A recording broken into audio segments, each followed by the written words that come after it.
네, 말씀 같이 보겠습니다. 출애굽기 12장 5절부터 14절 말씀. 출애굽기 12장 5절부터 14절 말씀 함께 같이 읽습니다. 5절부터 14절입니다. 우리 다 찾으셨으면 한 목소리로 읽겠습니다. 시작. 너희 어린 양은 흠없고 1년 된 수컷으로 하되 양이나 염소 중에서 취하고 이달 열나흘 날까지 간직하였다가 해질 때 이스라엘 회중이 그 양을 잡고 그 피를 양을 먹을 집 좌우 문설주와 바르고 그 밤에 그 고기를 불에 구워 무교병과 쓴 나물과 아울러 먹되 날 것으로나 물에 삶아서 먹지 말고 머리와 다리와 내장을 다 불에 구워 먹고 아침까지 남겨두지 말며 아침까지 남은 것은 곧 불사르라.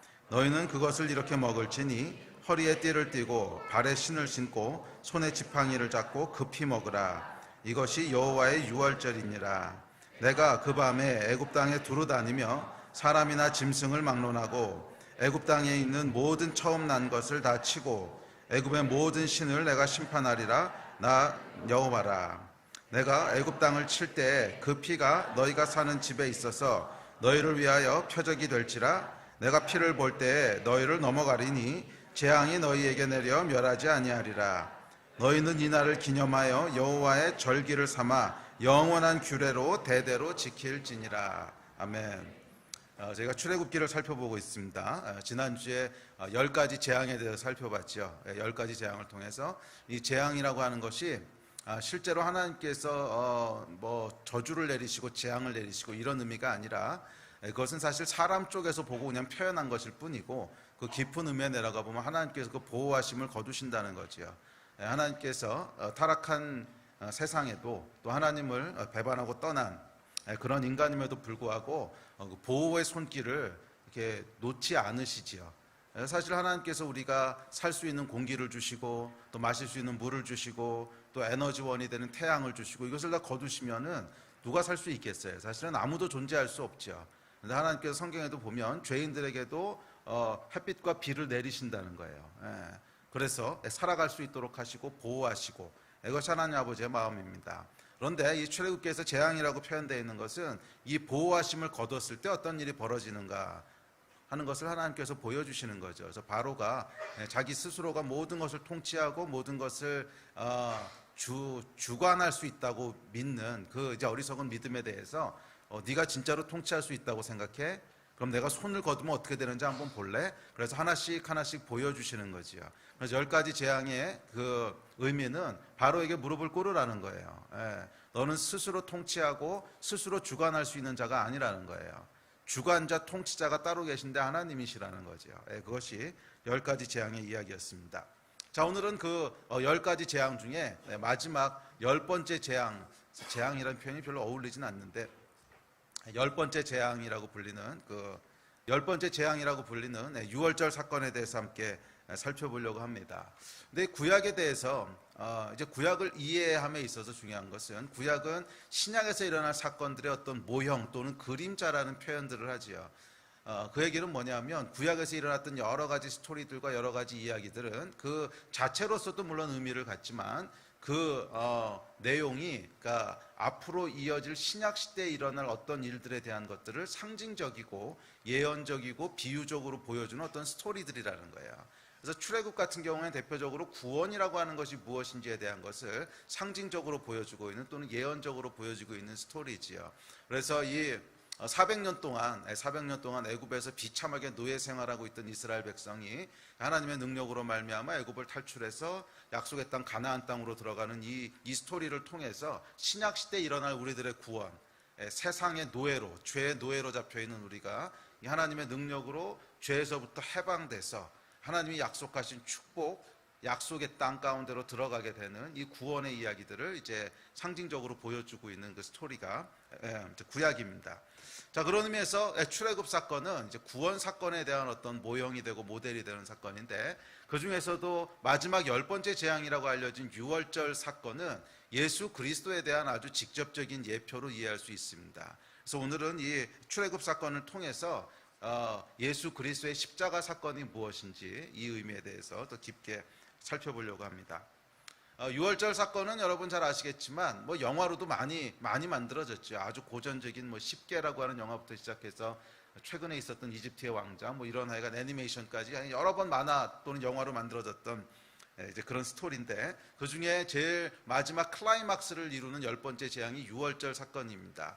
유월절 사건은 오늘 읽으셨던 본문대로 9가지 재앙에도 불구하고 바로가 움직이지 않자 이제 하나님께서 마지막 재앙을 선포하시는데, 그 마지막 재앙은 모든 집에서 처음 난 장자들을 다 죽이는 어떻게 보면 사망 또는 죽음의 재앙이었습니다. 죽음의 재앙이었는데, 그래서 뭐 사람뿐만 아니라 가축들까지도 다 처음 난 것은 생명을 잃게 되는 죽음의 재앙이었습니다. 그런데 이 죽음 속에서 하나님의 구원이 임합니다. 구원이 어떻게 임하냐면, 어린 양을 잡아서 먹고 그 피를 가지고 집 문설주, 그러니까 문 기둥에다가 이렇게 발라놓으라는 거예요. 그러면 죽음이 이 애굽 땅을 휩쓸고 지나갈 때 피가 있는 집은 그냥 패스 오버 한다는 거예요. 그러니까 그 집에 임하지 않고 죽음이 넘어간다는 거예요. 그래서 유월절이라고 부릅니다. 유월절이 영어로 패스 오버죠. 그래서 유월절은 그냥 지나간다, 넘어간다 이런 뜻입니다. 자, 그런데 이 죽음이 넘어가는 사건에 대해서 성경이 이렇게 얘기합니다. 고린도전서 5장 7절 시작. 너희는 누룩 없는 자인데 새 덩어리가 되기 위하여 묵은 누룩을 내버리라. 우리의 유월절 양 곧 그리스도께서 희생되셨느니라. 신약에 보면 예수 그리스도를 뭐라고 부르는 거예요? 바로 이 유월절 양이 예수 그리스도시라는 거예요. 죽음을 넘어가게 했던, 피를 이렇게 발랐더니 죽음이 그 집에 임하지 않고 스쳐 넘어가게 되는 이 유월절 어린 양이 예수 그리스도시라는 거예요. 그래서 유월절 어린 양 사건은 예수 그리스도의 십자가 사건을 아주 직접적으로 예표하고 또 상징적이고 예언적으로 보여주는 사건입니다. 자, 유월절 사건을 통해서 예수 그리스도의 십자가, 그 죽으심, 그 피가 무엇인지 오늘 조금 더 깊게 살펴보고, 저와 여러분 가운데도 이 유월절 어린 양의 피가 역사하는 은혜가 있기를 기대합니다. 자, 유월절 사건에 있어서 가장 먼저 이해해야 될 것은 죽음 또는 재앙에 대한 이해입니다. 우리가 지난주에도 살펴봤지만 이 죽음이나 재앙이라고 하는 것은 사람 쪽에서 살펴봤던, 재앙이라는 표현은 특별히 사람 쪽에서 이해한 그 표현이지 사실은 어떤 중립적인 올바른 표현은 아니에요. 우리 지난주에도 살펴봤지만. 그래서 이 사람들이 특별히 유월절 사건을 대하면서 힘들어하는 부분은 이 어떻게 하나님께서 이런 죽음의 재앙을 내리셔 하는 이 부분입니다. 그렇지 않습니까? 아니 아무리 하나님이 아무리 그러셔도 그렇지 말을 안 듣는다고 다 죽이셔? 어떻게 하나님이 이렇게 무자비하시고, 그럼 우리도 하나님 앞에서 말 안 듣고 고집 부리면 다 죽는 거야? 뭐 이런 이제 오해들을 하게 되는 거죠. 그래서 유월절 사건에 대한 이해는 여기서부터 시작돼야 됩니다. 정말 하나님께서 무자비하게 사람들을, 말을 안 듣는 사람들을 죽이시는 그런 분이신가? 이 질문에서부터 시작돼야 됩니다. 근데 사실 신약에서 묘사되는 하나님은 전혀 그런 하나님이 아니시거든요. 사람을 말 안 듣는다고 막 죽이시고 치시고 그런 분이 아니시고, 사실은 자기의 생명을 내어주시는, 죄인 되었을 때, 우리가 아직 죄인 되었을 때, 아직 하나님을 알지 못하고 죄 가운데 있을 때에도 자신의 생명을 내어주셔서 우리를 구원하시는 분이시지, 사람을 막 이렇게 무자비하게 죽이시는 분이 아니라는 거예요. 그럼 목사님, 구약에는 왜 그렇게 표현되어 있지요? 이 이야기하면 길어지는데, 이 성경은 여러분 계시의 점진성이라는 게 있습니다. 계시의 점진성이라고 하는 건 뭐냐면, 사람에게 모든 것을 한꺼번에 다 가르쳐 줄 수는 없다는 거예요. 하나님께서 뭔가를 가르쳐 주시는데 이해할 수 있는 수준이라는 게 있잖아요. 사람도 여러분 응애하고 갓 태어난 아이에게 세상 살아가는 모든 노하우를 다 한꺼번에 가르쳐 줄 수 있나? 불가능하지요. 이 아이가 이해할 수 있는 수준이라는 게 있기 때문에 그냥 그 아이의 수준에서 이해할 만큼만 가르쳐 줄 수밖에 없습니다. 그러다가 나이가 들어서 한 5살이 되면 5살이 이해할 만큼 가르쳐 줘야 되고, 그 이상을 줘도 이해를 못하니까 10살이 됐을 땐 10살이 이해할 만큼, 하여간 이 사람이라고 하는 것은 나이가 들고 이해할 수 있는 역량이 늘어갈수록 점점점 점진적으로 무엇인가를 깨닫게 되는 것이지 한꺼번에 다 알게 되는 게 아니라는 거예요. 이 하나님의 구원에 대한 이야기, 또 하나님의 계시도 사람들이 전부 다 이해할 수 있었던 것이 아니라는 거예요. 그냥 아무것도 모르고 하나님에 대한 전혀 아무런 지식도 없고 뭐 태양 섬기고 달 섬기고 이런 사람한테 이 하나님의 사랑이 어떻고 희생이 어떻고 이거 아무리 얘기해봐야 이해할 수 없는 거지. 그래서 구약 시대에 처음 시작할 때 아브라함에게 보여줬던 하나님과 이삭에게 보여줬던 하나님과 또 시간이 지나서 다윗이 알게 된 하나님, 그 뒤에 가서 뭐 이사야나 예레미야가 알게 되는 하나님은 점점 발전되어 가는, 그래서 계시의 점진성이 있습니다. 그러니까 구약 시대 때 이해했던 하나님은 이 하나님에 대한 모든 모습을 이해한 것이 아니고 그냥 그 사람들이 이해할 수 있는 수준만큼만 설명할 수밖에 없었다는 거예요.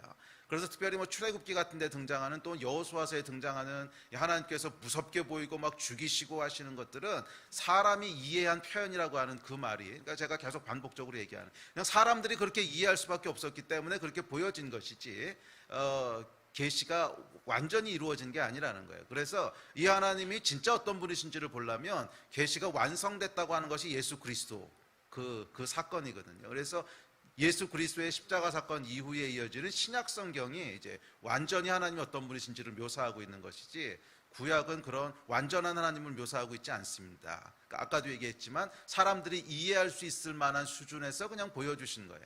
그러니까 이 재앙이나 죽음이나 이런 것들도 사람들이 이해하는 수준에서 그냥 표현한 것이라는 거예요. 이해하는 수준에서. 자, 그렇다면 이 죽음이라고 하는 것에 대해서, 재앙이라고 하는 것에 대해서 조금 더 포괄적으로 생각을 해보면, 지난주에도 얘기했지만 하나님께서 보호하시고 은혜를 주시는 손길을 그냥 거두셨을 때 어떻게 되는가 하는 것을 보여주는 거예요.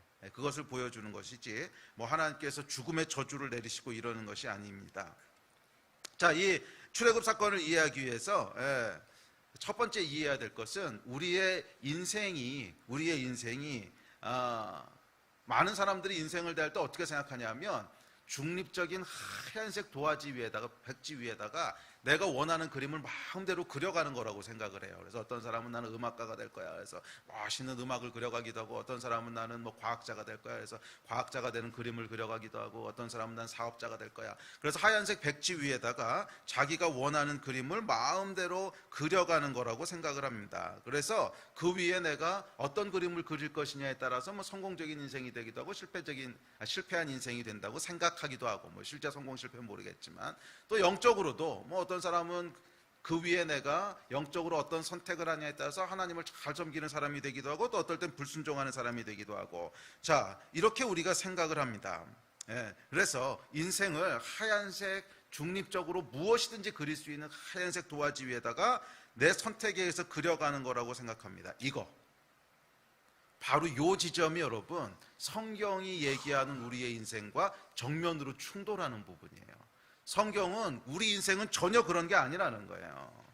우리의 시작점은 무엇이든지 내가 원하는 것을 그릴 수 있는 중립적인 하얀색 백지가 아니라는 거야.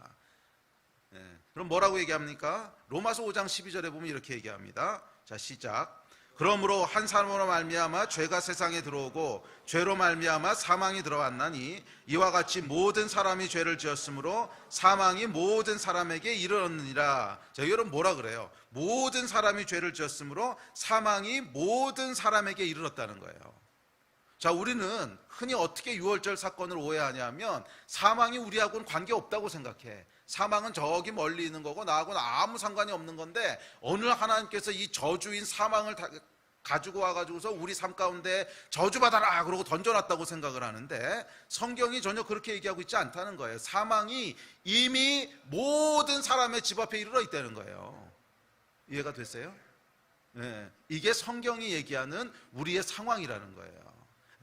이제 다시 한번 얘기합니다. 우리가 유월절 사건에 대해서 가지고 있는 오해는 뭐냐면, 우리는 사망하고는 관계없이 너무 잘 살고 있어, 행복하고 해피하게 너무 잘 살고 있는데 어느 날 조금 하나님 말을 안 듣고 고집을 부렸더니 이 하나님께서 나하고는 전혀 상관없는 사망이라고 하는 저주를 저기서 끌고 오셔가지고서 죽어라 이놈아 그러고 이렇게 생각한단 말이야. 그런데 신약 성경에 와보면 전혀 다르게 얘기한다는 거예요. 그렇지 않고 이미 모든 사람이 죄를 범해서 이미 사망이 모든 사람의 집 앞에 이르렀다는 거예요. 뭐라 그래요? 모든 사람이 죄를 지었으므로 사망이 모든 사람에게 이르렀느니라. 사망이 이미 모든 사람 앞에까지 이르러 있다는 거예요. 자, 무슨 말이냐면 우리의 인생은 하얀색 장밋빛 미래가 보장된 하얀색 백지 위에다가 내가 원하는 그림을 마음대로 그릴 수 있는데 어느 날 하나님께서 까만색 잉크를 가져와서 쫙 뿌리면서 죽어. 이래서 우리 인생을 망쳐놓은 게 아니고 우리 인생의 시작점은 원래가 까만색 도화지라는 거야. 그 위에 아무것도 그릴 수 없는. 죄로 말미암아 우리 인생은 시작점 자체가 타락한 인생이고 시작점 자체가 소망이 없는 인생이고. 예. 아니 목사님 그래도 이렇게 멀쩡히 살아있는데요. 조금만 기다려봐. 예. 100년이 지나지 않아서 여러분 소망이 없다는 걸 알게 될 거예요. 100년이 뭐야. 여기 앉아있는 사람 나이를 대충 보니까 어떤 사람은 한 2, 30년만 지나면 아 소망이 없구나 알게 될 거고, 어떤 사람은 조금 더 길게 기다려야 될지 모르지만, 아니 그래서 열심히 뭐 하고 어쩌고 저쩌고 해봐. 그래서 끝은 뭔데? 죽는 거잖아. 끝은 뭔데? 죽는 거잖아. 그러니까 우리가 잠깐은 그 죽음이라고 하는 상황을 잊고 뭔가 할 수 있을 것 같이 바등바등거리고 살지만, 사실은 조금만 시간이 지나서 위에서 내려다보면 이건 뭐야, 어차피 모든 건 다 죽음으로 끝나는 거잖아. 어차피 인생이라고 하는 건 까만색 도화지잖아. 어차피 처음부터 까만색 도화지지 흰색 위에다 우리가 원하는 걸 그리는 게 아니라는 거예요. 그래서 성경이 뭐라고 선포해요? 모든 사람이 죄를 지었기 때문에 사망이 이미 모든 사람 앞에 이르러 있다는 거야. 예, 여기서부터 6월절 이야기가 시작돼야 됩니다. 이게 안 되니까 자꾸 이상한 질문이 나오는 거예요. 우리는 잘 살고 있는데 왜 갑자기 하나님이 까만색 잉크 갖다가 확 뿌리면서 내 인생에다 죄를 뿌리시는 거야? 이렇게 오해를 하는데 아니라는 거야. 까만색을 누가 뿌리긴 누가 뿌려. 그 인생 자체가 원래 까만색이라고, 시작점 자체가. 왜? 하나님을 떠났기 때문에. 네. 생명이시고 소망이시고 모든 좋은 축복의 총합이 하나님이세요. 하나님 외에는 이게 나올 수가 없어요. 뭐 하나님을 믿든지 믿지 않든지 간에 이 생명과 기쁨과 사랑과 충만함은 다 하나님께로부터 나오는 거예요. 그런데 이 하나님을 등지고 떠나 있으면 거기에 무슨 빛이 있겠어? 하나님을 등지고 떠나 있으면 거기에 무슨 소망이 있겠어? 하나님을 등지고 떠나 있으면 거기에 무슨 충만함이 있겠어? 그래서 인간은요, 하나님을 등지고 떠나는 순간, 하나님이 없다고 생각하고 살아가는 순간, 그 인생은 생명이 없는 거라는 거예요. 뭐 잠깐은 우리가 그래도 살만해 이렇게 착각하고 살 수 있지만 그게 길어야 100년이고 100년이면 긴데요 목사님, 이것도 이제 무지의 소치야. 인간은 여러분 100년 살도록 지음받은 존재가 아니에요. 잘 아셔야 됩니다. 인간은 100년 살도록 지음받은 존재가 아니라 영원히 살도록 지음받은 존재예요. 근데 그 영원한 시간 동안 100년 살만한데요, 영원한 시간 동안 100년이라고 하는 게 무슨 의미가 있어? 어차피 쑥 지나가면 끝나는 건데. 자, 어쨌거나 여러분 기억하셔야 될 것은, 인간은 하얀색 도화지가 아니라, 인생은 하얀색 도화지가 아니라 까만색 도화지라는 거예요.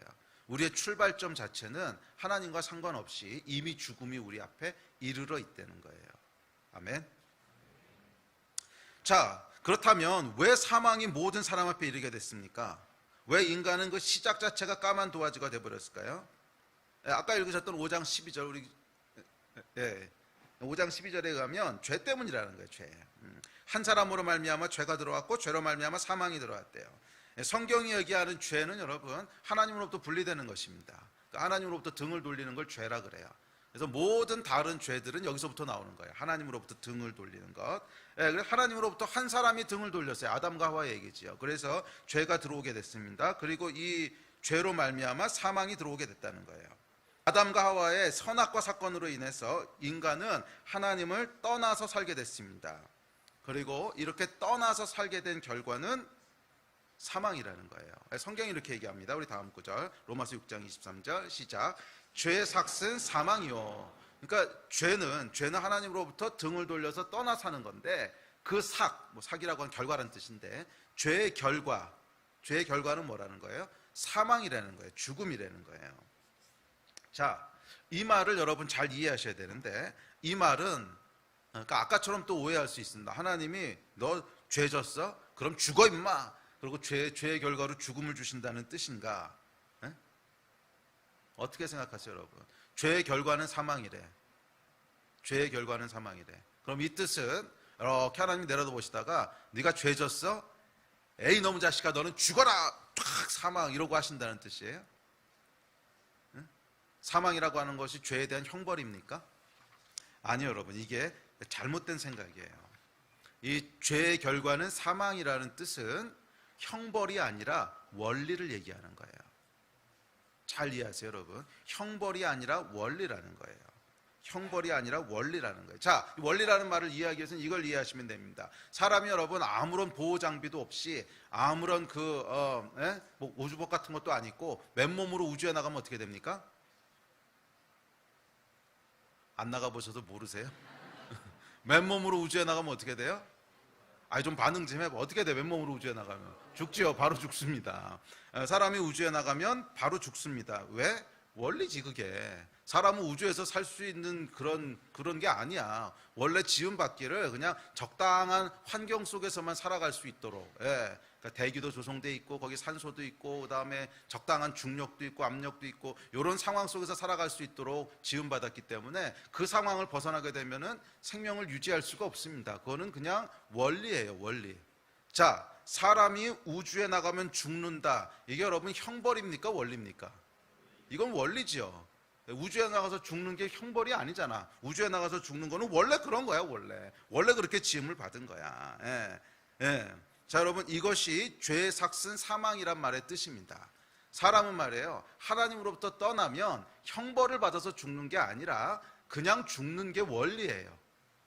사람은 원래 지음 받기를 지구라는 환경 가운데 잘 보호받으면서 살도록 지음 받았어요. 물리적으로는 그렇고 영적으로는 하나님이라고 하는 그 환경 안에서만 사람이 영원한 생명을 누리도록 원래 그렇게 지음을 받았다는 거예요. 우리 지난주에 얘기했던 그 레일 위를 달리던 미니카 기억나세요? 미니카는 원래 달리도록 만들었는데 이 레일 위에서만 전력을 공급받고 달리도록 만들어졌단 말이에요. 그게 이 미니카가 지음받은 원리야. 그런데 이 레일을 떠나버리고 나면 얘는 못 달리는 거지. 이 못 달리는 게 형벌입니까? 아니면 원리입니까? 원리죠. 이게 형벌이 아니고 그냥 거길 떠나면 못 달리는 거야. 네가 레일을 떠났어? 에라, 형벌을 받아. 넌 다시는 못 달릴 거야. 이게 아니잖아. 얘는 그냥 레일 위에서 살도록 지음받았기 때문에 레일을 벗어나면 그냥 못 달리는 거예요. 그게 원리예요. 사람은 하나님 안에서 살도록 지음받았기 때문에 하나님을 떠나면 그냥 살 수가 없는 거야. 그게 원리야. 죄의 삭은 사망이다 하는 얘기는 형벌이 아니라 원리라는 거예요. 형벌이 아니라 원리라는 거예요. 그러니까 하나님께서 네가 죄를 졌어? 죽어 임마, 벌 받아, 빵! 이 형벌이 아니라 하나님 안에서 살도록 지음받은 존재가 마치 사람이 맨몸으로 우주에 나가면 죽듯이 이 하나님을 벗어나면, 사람이 맨몸으로 지구를 벗어나면 죽듯이 마치 하나님을 벗어나면 그냥 존재할 수 없고 살 수 없다는 거예요. 그게 죄의 삭시 사망이라고 하는 뜻입니다. 그래서 근데 왜냐하면 생명의 근원이 하나님이시기 때문에 그래요. 생명의 근원, 모든 자유, 행복, 충만, 만족, 아름다움, 사랑, 모든 생명은 하나님께 속한 거예요. 그렇기에 자이던 타이던 하나님을 떠난 인간에게 생명은 없습니다. 자이던 타이던 하나님을 떠난 인간에게 생명은 없어요. 요한복음에 보면 이렇게 얘기합니다. 시작. 예수께서 이르시되 내가 곧 길이요 진리요 생명이니 나로 말미암지 않고는 아버지께로 올 자가 없느니라. 하나님이 예수님이 생명이시라는 거예요. 하나님이신 예수님이 생명이시라는 거예요. 그래서 이 생명이신 하나님을 떠난 인생에게는 자이던 타이던, 자기가 원해서 떠났던 아니면 뭐 다른 사람에게 떠밀려 떠났던 하나님을 떠난 인간에게는 사망이 역사합니다. 이건 원리입니다. 자, 원리이기 때문에 여러분, 아담의 죄로 인해 사망이 오느냐 아니면 내 죄로 인해서 내가 사망 가운데 거했느냐, 이런 건 무의미하다는 거예요. 많은 사람들이 던지는 질문은 이 죄의 삭시 사망이라고 하는 것을 형벌로 이해하기 때문에 이 원죄론에 있어서 문제를 가지게 됩니다. 원죄론에 있어서 무슨 문제를 가져요? 아니, 나는 선악과 안 따먹었는데, 내가 안 먹었는데 아담이 따먹었다고 왜 나한테 그러죠? 아담이 따먹은 거지 내가 따먹은 거 아니라고. 이게 뭐예요? 형벌로 이해하는 거예요. 형벌로. 내가 죄를 진 게 아니라는 거야. 아담이 따먹었다고, 아담이. 근데 왜 내가 원죄 가운데 거해야 되냐고. 그러니까 이게 불만인 거지. 근데 여러분, 형벌이 아니라 원리라고 하는 걸 이해해 보시면, 아담이 선악과를 따먹으면서 하나님을 떠났어요. 하나님을 떠난 상태에서 자녀들을 계속 낳았어요. 그럼 이 자녀들은 뭐야? 하나님을 떠난 상태 속에 있는 거잖아. 그러면 이 자녀들이 선악과를 따먹은 건 아니지만 원리상 어떻게 되는 거예요? 원리상 죽는 거지. 이해가 되세요? 이거는 선악과를 누가 따먹었냐의 문제가 아니라는 거야. 그거는 형벌로 이해한 거고, 원리라고 하는 것은 오케이, 내가 자의로 내 스스로 맨몸으로 우주로 나가서 죽었던, 아니면 딴 사람이 떠밀어 가지고서 우주에 우주 비행사가 이렇게 나갔다가 뒤에서 음모를 짠 놈들이 있어가지고서 몰래 얘를 죽이자 그래서 우주 문을 열고 확 떠밀어 가지고 죽였던, 어쨌든 간 우주로 나가면 죽는 거잖아. 자의로 나가면 죽고 타의로 나가면 안 죽어요? 청산가리를 먹는데 내가 먹으면 죽고 딴 사람이 떠먹이면 안 죽어요? 원리라는 게 그런 거라고. 청산가리를 먹을 때 여러분, 알고 먹으면 죽고 모르고 먹으면 안 죽어요? 상관없어. 그건 원리기 때문에 먹으면 죽는 거야. 죄라고 하는 게 이런 거라는 거예요. 죄를 내가 알고 지었느냐 모르고 지었느냐 상관없어. 내가 진 거냐 딴 사람 때문에 내가 떠밀려서 일로 온 거냐 상관없어. 하여간 하나님을 등진 상태에 있으면 죽는다고 하는 것은 변함없는 원리라는 거예요. 생명은 하나님께 있기 때문에. 이해가 되십니까? 많은 사람들이 선악과의 이야기, 죄의 이야기를 자꾸 형벌로 이해하기 때문에 이해가 안 되는 거야. 뭐 내가 안 따먹었는데 왜 나한테 그러세요? 뭐 이런. 죽음이 왜 내 앞에까지 와 있어야 돼요? 난 잘못한 거 없는데. 뭐 이런 이제 잘못된 이해들이 나온다는, 이것은 여러분 형벌이 아니라 하나님이 창조하신 질서고 하나님이 창조하신 원리예요. 뭐 알고 떠났던 모르고 떠났던, 알고 먹었던 모르고 먹었던, 하여간 하나님 없는 곳에 있으면 죽는 거야. 하여간 하나님 없는 곳에 있으면 죽는 거라고. 이해가 되십니까? 자, 6월절 이야기는 여기서부터 시작되는 거예요. 저와 여러분의 인생 앞에는 여러분 뭐가 와 있다는 거예요? 사망이 이르러 있다는 거예요. 사망이 이르러 있다는 거예요. 우리의 인생은 무엇이든지 우리가 원하는 것을 그릴 수 있는 장밋빛, 로맨틱한 그런 것이 아니고 까만색 도화지라는 거야. 까만색 도화지라는 거야. 무엇을 그려도 그냥 죽음이 다 뒤엎어버리는.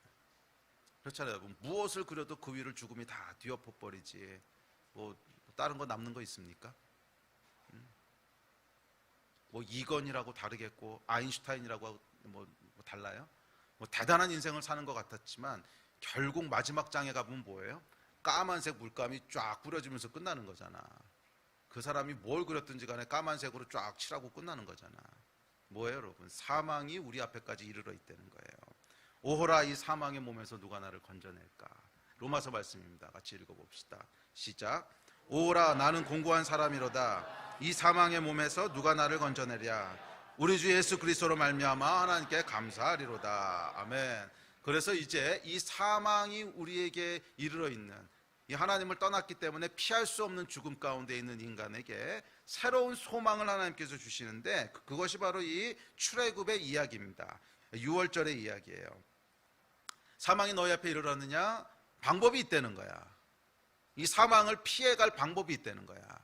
어린 양을 잡아서 먹고 그 피를 집 앞에다 바르라는 거야. 그러면 이 사망의 저주가 넘어간다는 거야. 이 사망의 인생에 대해서 하나님께서 솔루션을 주신 거예요. 그 솔루션이 뭐야? 바로 예수 그리스도시라는 거예요.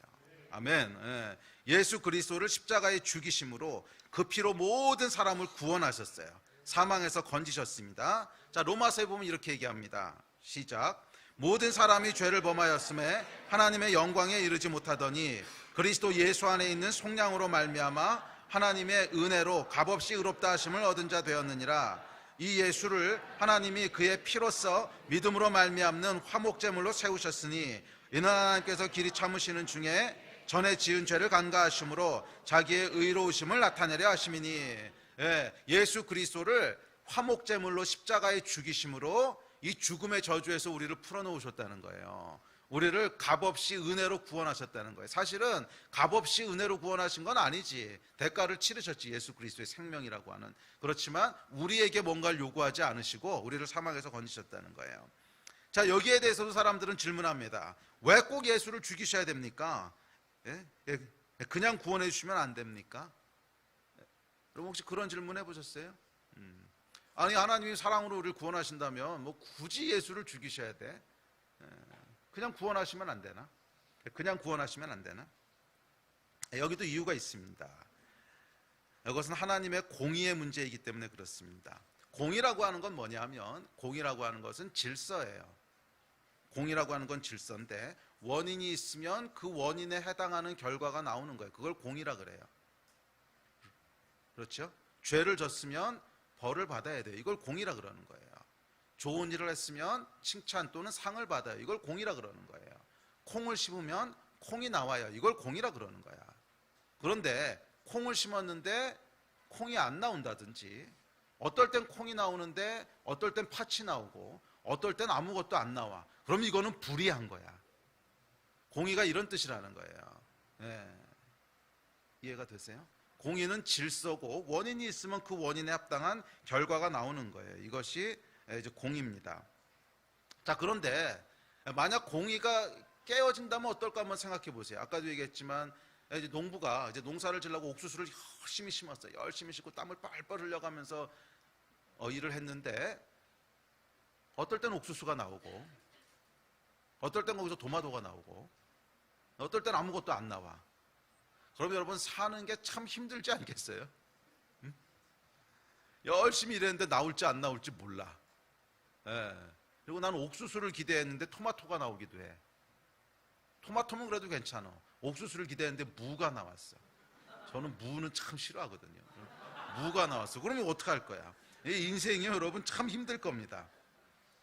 또 죄를 지었는데 어떨 때는 죄값을 치러야 되고 어떨 때는 죄값을 치르지 않아도 괜찮고 어떨 때는 오히려 상을 받아. 여러분, 인생이 참 힘들지 않겠습니까? 이게 만약 창조의 원리라면 어떡할까요? 이게 만약 하나님이 창조하신 세상의 원리야, 주여, 아마 살고 싶지 않을 겁니다. 아마 일상이 두려움과 염려가 되지 않겠습니까? 예, 뭐 죄를 졌는데 이게 칭찬을 받을지 아니면 벌을 받을지 몰라.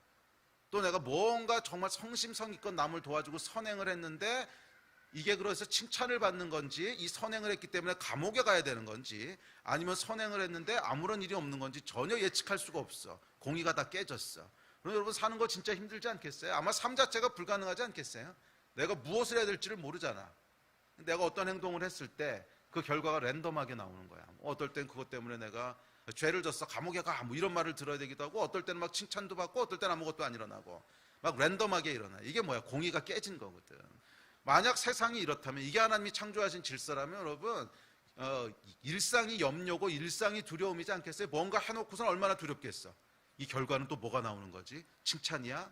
아니면 벌 받는 거야? 아니면 아무것도 안 일어나는 거야? 뭔가 행할 때마다 염려와 두려움 속에서 계속 떨겠지요. 예. 그래서 하나님의 공의는 여러분, 우리가 살아갈 수 있는 질서와 환경을 주시는 겁니다. 하나님께서는 이 공의를 절대 깨지 않으신다는 거예요. 하나님은 질서의 하나님이시고 하나님은 공의의 하나님이세요. 죄를 졌으면 벌을 받는 것이고, 그게 결과로 오는 것이고, 또 잘한 게 있으면 칭찬을 받는 것이고, 이게 하나님의 창조의 원리고 하나님의 속성이라는 거예요. 하나님은 절대로 이걸 깨실 수가 없어요. 사람은 가끔가다 이걸 깨기도 해요. 왜냐하면 우린 책임자가 아니니까. 근데 하나님은 이걸 깨실 수 없어요. 하나님은 온 우주의 책임자세요. 하나님이 이걸 깨신다고 하는 것은 그것이 곧 우주의 원리가 된다는 뜻이야. 우주는 여러분 하나님의 속성에 의해서 움직이는 거거든. 그래서 하나님은 절대로 이걸 깨실 수 없어요.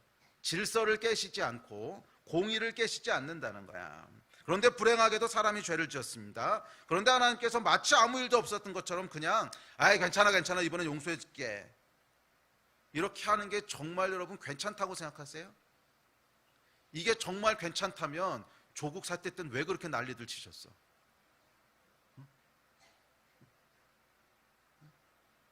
괜찮아 그러고 넘어가 주면 된다며. 괜찮지 않다는 거예요, 이게. 예, 전혀 괜찮은 일이 아니라는 거야. 예. 그래서 엄연히 죄라고 하는 현실이 있는데 그냥 마치 아무 일도 없었던 것처럼 넘어가. 에이, 오케이 괜찮으니까 내가 은혜로 넘어가 줄게. 이건 공의의 하나님께서 하실 수 없는 일입니다. 그런데 동시에 이 하나님은 사랑의 하나님이세요. 그래서 당신의 자녀들, 당신이 창조하신 사람들이 그렇다고 죄 가운데 죽도록 내버려도 사랑의 하나님으로서는 하실 수 없는 일이에요. 그래서 하나님께서 공의와 사랑을 한 군데 모으시는 지혜를 발휘하셨어요. 깊도다 하나님의 지혜요 하면서 십자가 얘기를 합니다. 바울이 십자가를 뭐라 그러냐면 깊은 하나님의 지혜라는 거예요. 공의와 사랑이 함께 만났다는 거야. 그래서 하나님이 무엇을 결정하세요? 질서를 깨지 않으신다는 거야. 뭔가를 잘못한 게 있으면 그 대가가 와야 되는데 그 대가를 직접 와서 치르신 거예요. 인간의 몸을 입고 직접 오셔서 죄로 말미암은 대가를 죽음으로 치르시고,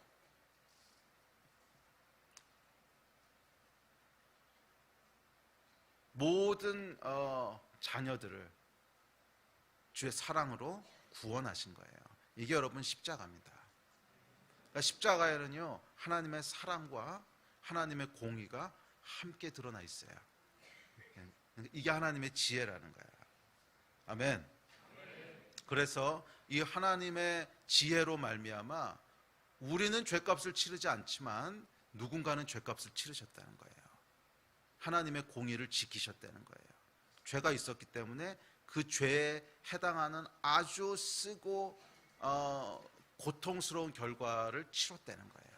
그리고 동시에 사랑으로 우리를 구원하셨어요. 이것이 여러분 십자가인 줄 믿습니다. 자, 그러므로 이제는 누구든지 사망을 벗어나서 생명으로 옮길 수 있습니까? 없습니까? 있습니다. 누구든지 사망을 벗어나서 생명으로 옮길 수 있습니다. 요한복음에 이렇게 얘기합니다. 시작. 내가 진실로 진실로 너희에게 이르노니 내 말을 듣고 또 나 보내신 이를 믿는 자는 영생을 얻었고 심판에 이르지 아니하나니 사망에서 생명으로 옮겼느니라. 아멘. 어떻게? 믿음으로. 예수 그리스도의 십자가와 용서를 믿음으로 이 하나님께서 그리스도 예수 안에 마련해 놓으신 구원과 생명 가운데로 들어간다는 거예요. 또 로마서 2장 8장 2절입니다. 시작. 그리스도 예수 안에 있는 생명의 성령의 법이 죄와 사망의 법에서 너를 해방하였음이라. 아멘.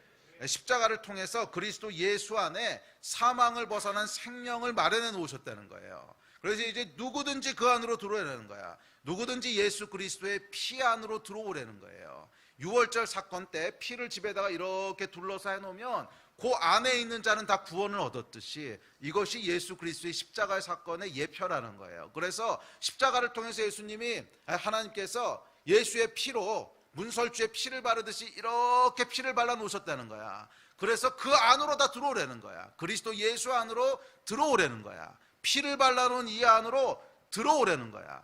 그럼 어떻게 되는 거예요? 사망의 그 저주가 넘어간다는 거야.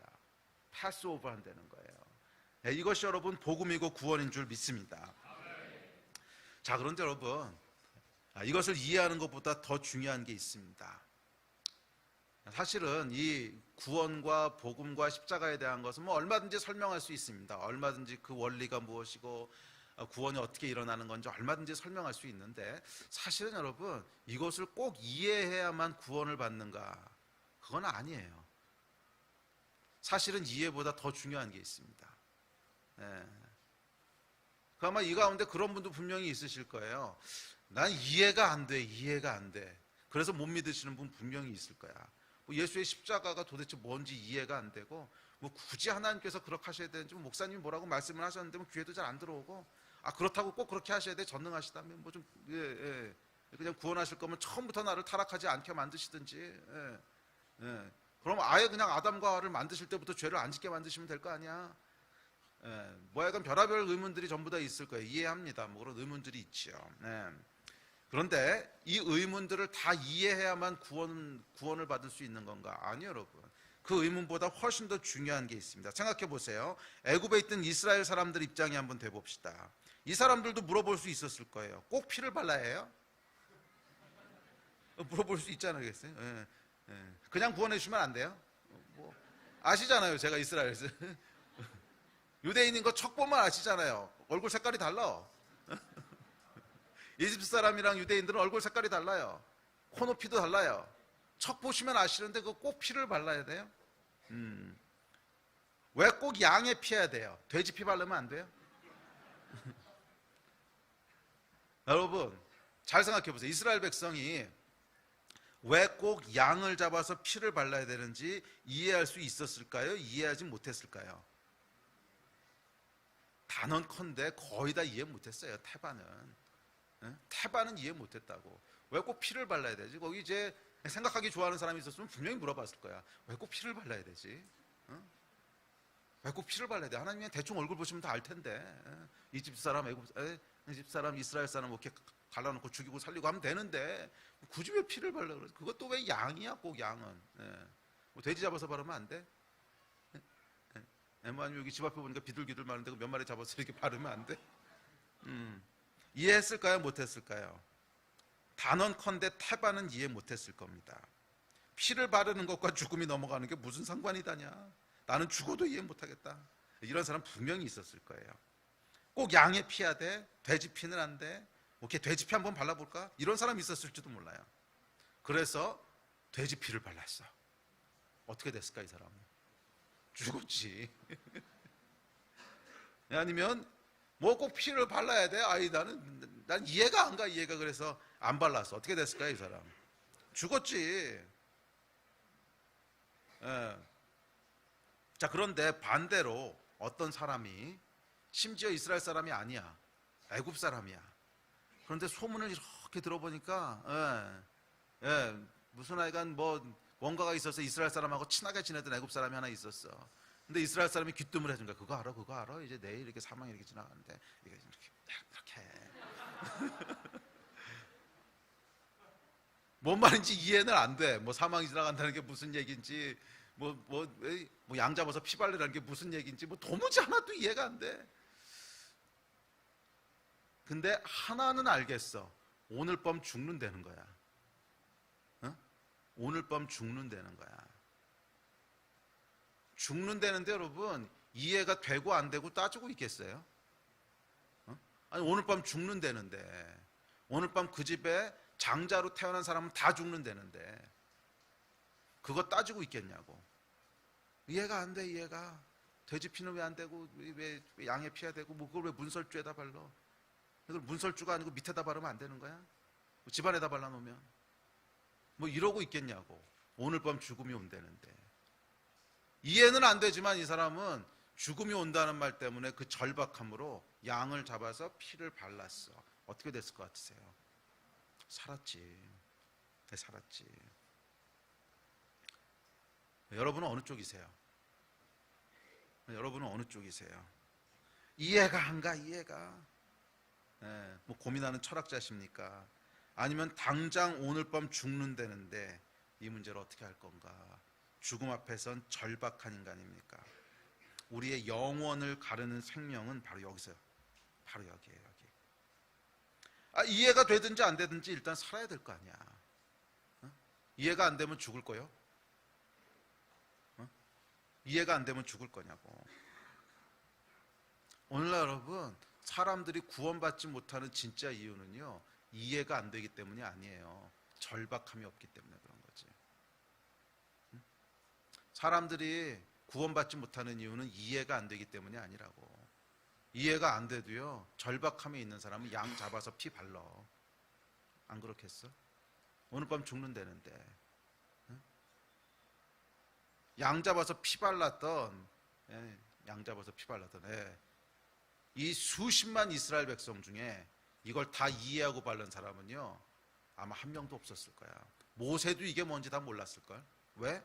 예수 그리스도가 오시기 전인데 이게 뭔지 어떻게 알겠어? 왜 꼭 이렇게 하시나? 그러면서 발랐을 거예요, 다. 그 수십만 이스라엘 백성들이 왜 꼭 이렇게 하시나 이러고 발랐을 거라고. 다. 아무도 제대로 이해한 사람 없었어. 그래도 다 구원을 받았잖아. 왜? 믿음으로. 절박함 때문에 그냥 붙잡은 거라고. 그래서 구원을 받은 거야. 여러분은 어느 쪽이십니까? 난 이해가 안 돼. 이건 모르겠어. 아니면 절박함으로 이해는 안 되지만 예수 그리스도의 피를 여러분 인생 가운데 바르시는 사람입니까? 지금 여러분 사망의 저주가 여러분 앞을 지나고 있다면 어린 양의 피를 바르십시오. 사망의 저주가 여러분 앞을 지나가고 있다면 여러분 집의 문설주에 예수의 피를 바르십시오. 그것이 바로 구원입니다. 아멘.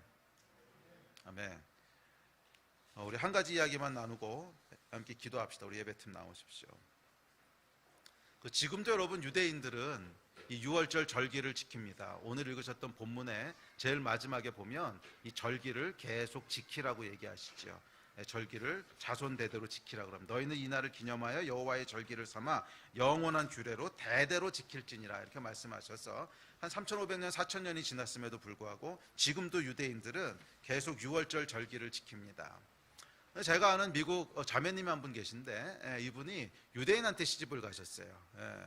그래서 이분이 이제 처음으로 6월절 절기를 지키는데 참석했던 이야기를 저한테 개인적으로 해주셨습니다. 뭐 작년에 제가 만나 뵀나 그러는데 식사를 같이 하면서 미국 자매님인데 쭉 그냥 자기 얘기를 해주시더라고요. 그러면서 자기가 요즘 그 유대인 남편에게 시집 가서 유대인들에 대한 걸 쭉 관찰하면서 여호와께서 절기를 지키라고 하는 것이 이런 의미였구나 하는 것을 이제 깨달은 게 있어 책을 한 권 썼다고 영어로 된 책을 하나 저한테 주셨는데 그 책 제목이 아피코만이라는 책이었어요.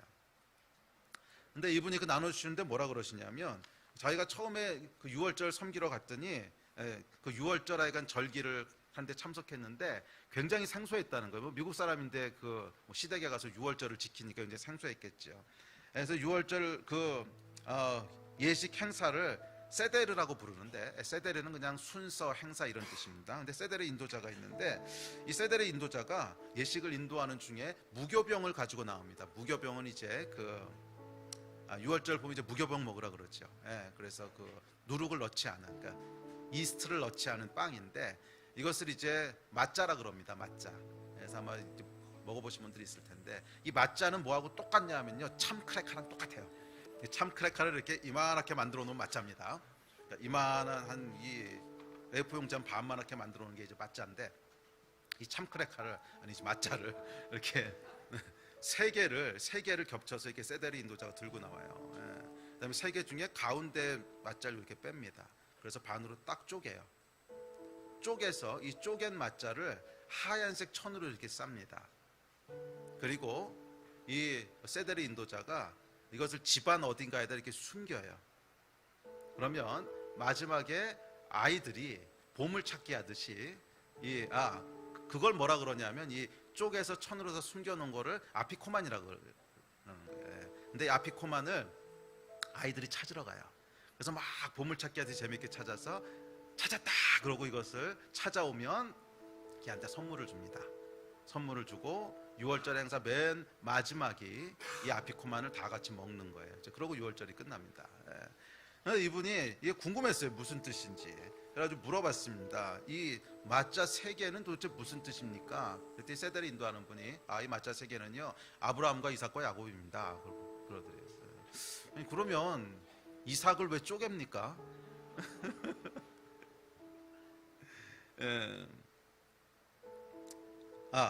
처음에 물어본 건 그게 아니었구나. 처음에 물어본 건 아피코만을 물어본 거예요. 그래서 아피코만이 무슨 뜻입니까? 그러고 물어봤더니 아피코만은 만족이라는 뜻입니다. 만족. 그래서 두 번째로 물었던 게 그러고 이제 설명을 해준 거예요. 그래서 아피코만을 숨겨놓는데 아이들이 가서 이제 찾을 거고 그걸 찾은 아이한테 상을 줄 거고 마지막에 이거 다 먹을 겁니다. 그래서 두 번째로 물어본 게 그럼 세 개의 맞자는 무슨 뜻입니까? 근데 아브라함과 이삭과 야곱이라고. 그래서 그럼 이삭을 왜 쪼갭니까? 그랬더니 그 다음에 화를 내더래요. 짜증이 나가지고 막 화를. 그러니까 자기도 모르는 거죠. 그래서 이분이 이렇게 생각하다가 참 놀랬다는 거예요. 아니 3,500년을 이어져 온 전통인데 거기에 대한 그 의미에 대한 해석이 이렇게 변변치 않다니. 그러니까 전부 다 모르고 한다는 거죠. 그런데 이분은 성령께서 그때 딱 이렇게 보여주신 게 우리는 대충 무슨 의미인지 아시겠죠. 성령께서 말씀해 주신 게 세 개의 맞자는 성부, 성자, 성령에 대한 상징이라고. 그리고 그 가운데에 있는 예수 그리스도 성자를 빼서 쪼개는 거죠. 그리고 그것을 하얀 천, 이게 뭐예요? 수의잖아, 수의. 그러니까 예수님께서 돌아가셨을 때 하얀 천으로 쌌잖아. 하얀 천으로 싸서 숨기는 거예요. 아무나 찾지 못해. 그런데 어린아이와 같이 순전한 믿음이 있는 찾는다는 거예요. 찾는 자에게는 상급이 있고 만족이 주어진다는 거예요. 이게 여러분 6월절 어린 양 사건에 대한 메시지입니다. 저와 여러분의 삶 가운데도 하나님께서 숨겨놓으신 아피코만이 있다는 거예요. 숨겨놓으신 만족이 있다는 거예요. 사망이라고 하는 것은 반드시 육체의 죽음만을 얘기하는 것이 아니라 절망, 그다음에 염려, 불안, 두려움, 저주, 하여간 모든 축복을 떠나 있는 것들을 다 통칭하는 게 사실은 사망입니다. 그런데 하나님께서 이 사망을 넘어가게 하시고 우리를 만족해 하시는 아피코만을요 숨겨놓으셨다는 거예요. 찾으라는 거야. 찾으라는 거야. 6월절 아피코만을 찾으라는 거야. 이걸 찾는 자들에게는 만족을 주신다는 거예요. 쪼개진 예수 그리스도, 그 피 흘리신 그 피를 찾아서 자기 인생에 두르는 자들에게는 주님께서 구원의 선물과 인생을 풍요롭고 만족하게 하시는 이 축복을 주신다는 거예요. 이 만족과 이 축복이 여러분들의 것이 되시기를 다시 한번 주의 이름으로 축복합니다. 여러분 같이 좀 기도합시다. 여러분 모든 사람의 문 앞에는 사망이 이르러 있습니다.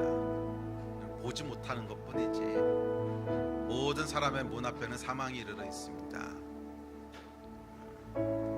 육체적인 죽음뿐만이 아니라 우리 인생을 넘어지게 하는, 힘들게 하는, 전혀 예상치 못했던 질병에 걸리기도 하고 전혀 예상치 못한 사고를 당하기도 하고 근심과 두려움과 저주와 사망이 우리 앞에 드리워 있어요. 예수의 피를 바르라는 거야. 예수의 피를 바르라는 거야. 여러분은 어느 쪽이십니까? 이해가 될 때까지 계속 기다리시겠습니까? 그러다 사망이 임하면 어떡하시겠어요? 난 안 믿어져. 그러다 사망이 임하면 어떠시겠어요? 어떡하시겠어요? 지금 바르십시오. 이해가 되든지 안 되든지 상관없어요. 하나님이 약속하신 거기 때문에 이해가 돼서 양의 피를 바르던, 이해하지 못했지만 그냥 믿음으로 바르던, 똑같아요. 하나님께서 사망을 넘어가게 하신다는 거예요. 예수 그리스도의 십자가에는, 예수 그리스도가 십자가에서 흘리신 피에는 사망을 넘어가게 하는 능력이 있습니다. 우리의 삶을 구원하는 능력이 있습니다. 저주에서부터 축복으로 끌어내는 능력이 있습니다. 질병을 치유하는 능력이 있고 삶을 새롭게 하는 능력이 있고 우리의 깨어진 관계를 다시 회복케 하는 능력이 있고 무엇보다도 하나님 앞으로 나아가게 하는 능력이 있습니다. 이 피를 여러분 인생에 바르십시오. 이해가 되든 이해가 되지 않든 바르십시오. 그 안에 여러분 만족함이 있습니다. 이 아피코만은 찾아야 되는 거예요. 내가 가서 찾아야 되는 거예요. 찾는 자들에게 주어지는 만족이에요. 이 복이 여러분에게 있기를 축복합니다. 우리 함께 기도합시다. 기도할 때 우리 오늘 말씀 기억하시면서 한 2, 3분 정도 합심해서 하나님, 내 삶 가운데 예수 그리스도의 피를 바르오니 주님 사망의 저주가 지나가게 하여 주십시오. 내가 예수의 십자가를 붙잡습니다. 우리 마음 가지고 함께 한 3, 4분 정도 합심해서 기도하시겠습니다. 기도하십시다.